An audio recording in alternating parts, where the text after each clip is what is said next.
مسیح کے بابرکت نام میں آپ سب کی سلامتی ہو۔ خدا کا شکر کریں جس نے آج کا دن آپ کی زندگی میں بخش دیا۔ آج اسی کی شکر گزاری کریں، اس نئے دن کے لیے، اپنی زندگی کے لیے، اپنے خاندان کی زندگی کے لیے، اپنی صحت اور تندرستی کے لیے۔ اپنے دن کا آغاز ہر روز خدا کے کلام سے کریں تاکہ خدا کا کلام جو ہے وہ آپ کی زندگیوں میں تبدیلی کا باعث ٹھہرے، آپ کی زندگیوں کو بابرکت بنا دے۔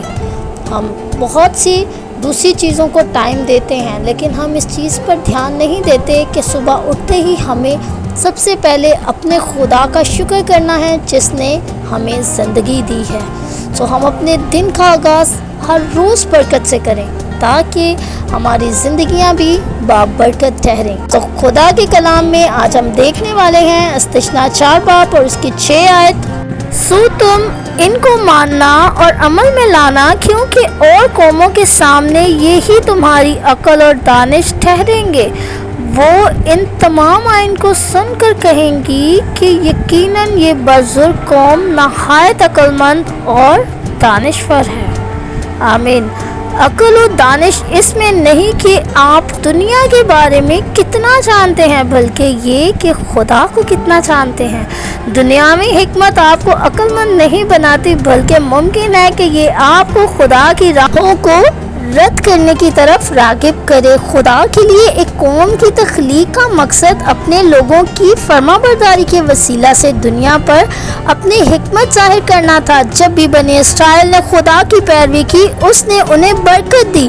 اس سے سب کو معلوم ہو جاتا تھا کہ خدا کی فرما برداری کرنے میں کتنی حکمت ہے۔ خدا آپ کو بھی موقع دے رہا ہے کہ آپ بھی اپنی زندگی کی بنیاد اس کی حکمت پر رکھیں۔ جب بے دین اپنے ضروری فیصلے کرتے ہیں تو وہ اپنے عقل و فہم پر انحصار کرتے ہیں۔ آپ بطور ایک مسیحی خدا کی حکمت تک رسائی رکھتے ہیں۔ آپ کی رہنمائی کے لیے خدا کا روح آپ میں بستا ہے۔ روح القدس کتاب مقدس کی سچائی جاننے کے لیے آپ کی سوچ کو وسیع کرے گا تاکہ آپ چیزوں کو خدا کے نقطۂ نظر سے دیکھ سکیں۔ کیونکہ صرف خدا ہی مستقبل کو جانتا ہے، اس لیے صرف وہی آپ کو ٹھیک رہنمائی کر سکتا ہے کہ آپ صحیح فیصلہ کریں۔ خدا کو موقع دیں گے کہ وہ آپ کی زندگی کی رہنمائی کرے تو آپ کے ارد گرد کے لوگ حقیقی حکمت کو دیکھیں گے۔ دنیا کی حکمت نہیں بلکہ خدا کی حکمت۔ اس پیچیدہ دنیا کے لوگ الجھن کا شکار ہوں گے کہ کیا کرنا ہے، مگر خدا آپ کو درست فیصلہ کرنے میں رہنمائی کرے گا۔ آپ کا خاندان برکت پائے گا کیونکہ آپ نے بڑی دانش مندی سے فیصلہ کیا ہے۔ آپ کے دوستوں کو آپ کی صورت میں مدد کے لیے ایک عقل مند صلاح کار مل جائے گا۔ آپ کی خدا کی تابع زندگی سے ظاہر ہوگا کہ روح القدس کی رہنمائی میں چلنے میں کتنی حکمت پائی جاتی ہے۔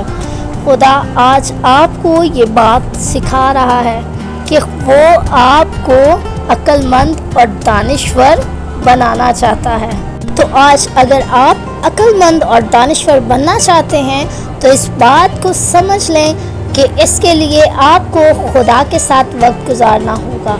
اگر آپ خدا کو اپنی زندگی میں اہمیت دیں گے، اپنی زندگی میں جگہ دیں گے، تبھی خدا پاک روح آپ کی رہنمائی کر سکے گا اور آپ کے اندر خدا اس حکمت کو اور اس دانش کو پیدا کرے گا جو اس دنیا کے لوگوں میں نہیں ہے۔ اگر آج آپ یہ چاہتے ہیں ضرور خدا سے وعدہ کریں کہ خداوند میں ہر روز تیرے ساتھ وقت گزاروں گا اور اپنی زندگی میں مرکزی حیثیت تجھے دوں گا۔ اگر آج آپ خدا سے یہ وعدہ کرتے ہیں تو یہ جان لیں کہ خدا آپ کو اپنی اس حکمت اور اس دانش سے نوازے گا جس کا اس نے آج کے اس کلام میں آپ سے ذکر کیا ہے۔ خدا آپ سب کو توفیق دے اس بات کو سمجھنے کی اور اس بات پر عمل کرنے کی، تاکہ ہم مل کر ہر روز خدا کو اپنی زندگی میں پہلی جگہ دے سکیں، تاکہ ہماری زندگیاں بابرکت بن سکیں اور ہم اپنے خاندانوں کے لیے بھی بابرکت ٹھہریں، اپنے خاندانوں کو بھی بچا سکیں۔ جب ہم خود پر کام کریں گے تبھی ہم دوسروں کو بھی بتا سکیں گے۔ سو پہلے قدم ہم نے اٹھانا ہے تاکہ ہم اپنے خاندانوں کو بھی بچانے والے بن سکیں۔ سو خدا آج آپ کو اس کلام کے وسیلہ سے بہت برکت دے، اور ضرور اس ویڈیو کو دوسروں کے ساتھ شیئر کریں تاکہ یہ کلام بڑھے پھیلے اور بہت سے لوگ مسیح کے پاس آ سکیں اور اپنی زندگیوں میں مسیح کو پہلی جگہ دے سکیں۔ اور جاتے جاتے ضرور چینل کو بھی سبسکرائب کیجیے گا۔ آپ کا ایک سبسکرائب جو ہے وہ خدا کے کلام کو پھیلانے میں ہماری مدد کر سکتا ہے۔ سو ضرور اس خدمت میں ہمارا ساتھ دیں تاکہ ہم مل کر خدا کے کلام کو دوسروں تک لے کر جا سکیں۔ خدا آپ سب کو بہت برکت دے اور اپنے جلال کے لیے ہم سب کو یوں ہی استعمال کرتا رہے۔ آمین۔